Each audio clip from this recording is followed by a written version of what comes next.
Friends, तर मी आज माझ्या व्हिडिओमध्ये सांगणार आहे की मी आठवड्याच्या गोष्टी कसे ठेवते. तर मी बाजारात गेलेली आणि बाजारातनं मी खाऊ, फळं, फुलं आणि भाज्या आणलेल्या आहेत. माझी पोरगी तुम्हाला सांगायला लागली की मम्मी आज पाणीपुरी बनवणार आहे आणि ती नाचा लागले. आणि मी आज पाणीपुरी बनवते, त्याचं मी तुम्हाला रेसिपी नक्कीच लवकरच शेअर करीन. तर आता वटपौर्णिमा येते तर त्यासाठी मी ही सगळी तयारी करून ठेवायला लागले. 5 फळं आणले, ते पण व्यवस्थित ऑर्गनाईज करून ठेवते. जी फळं फ्रीजमध्ये ठेवायची ती फ्रीजमध्ये, जी बाहेर ठेवायची ती बास्केटमध्ये घालून बाहेर अशा प्रकारे मी ठेवते. तर तुम्ही बघू शकताय मी फणसाची भाजीसाठी फणस आणला आहे. बाकीच्या सगळ्या भाज्या आणल्यात. आमच्या घरात आहेत ना, आम्ही जरी 4 लोक राहत असलो तरी आम्हाला अर्धा किलो 1 किलो भाजी लागते. कारण माझ्या नवऱ्याला भाजी भरपूर खायला लागते भाकरी आणि चपातीबरोबर.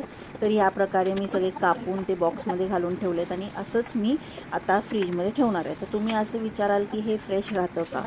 तर हो, नक्कीच राहतं. ह्या 4 दिवसाच्या भाज्या आहेत, ते मी सकाळ संध्याकाळ बनवते वेगवेगळं.